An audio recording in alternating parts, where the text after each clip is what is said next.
Welcome back. You're a glutton for punishment. We are on the fifth strategy, the fifth habit, the fifth thing that you can develop on your journey of high performance. So last video, we talked about increasing your productivity. And remember, it's not just about doing more and adding more to your plate. Rather, it's about how do I enlist and enroll other people to help me, because more people can do more than one person can do. Simple math equation. My youngest kid can tell you that for certain, two can accomplish more than one. So now that you understand a little bit and you've started to reflect on productivity, the next strategy or the next habit to cultivate is to develop influence. Now, I love that this comes after productivity, because once you start to really understand that it takes a village, a team, to be successful, now the question usually is, well, how do I build that team? How do I get them to do what I want? All of those questions. And that's where influence comes in. But let me differentiate. Influence is not the same thing as telling people what to do, and it's not the same thing as manipulation. Influence is using who you are, what you believe, what you know, to have a positive impact on the thoughts, feelings, and behaviors of somebody else in a way that serves both people. It's not self-serving, it's not selfish, it's not trying to get people to do what you want because that's what you need them to do. It's really genuinely a way of being able to raise and level up everybody. That is the responsible and ethical way of thinking about influence. And so if you have a big goal, things that you're working on, part of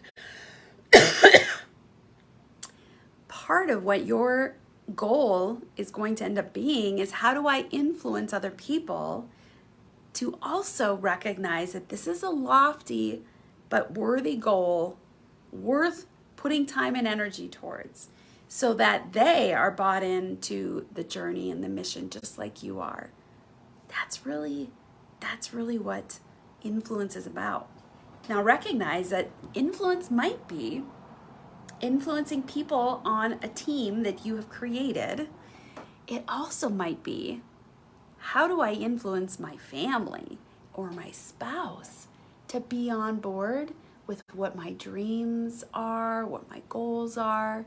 Because if you've been working on the previous habits, you've already gotten a lot more clarity.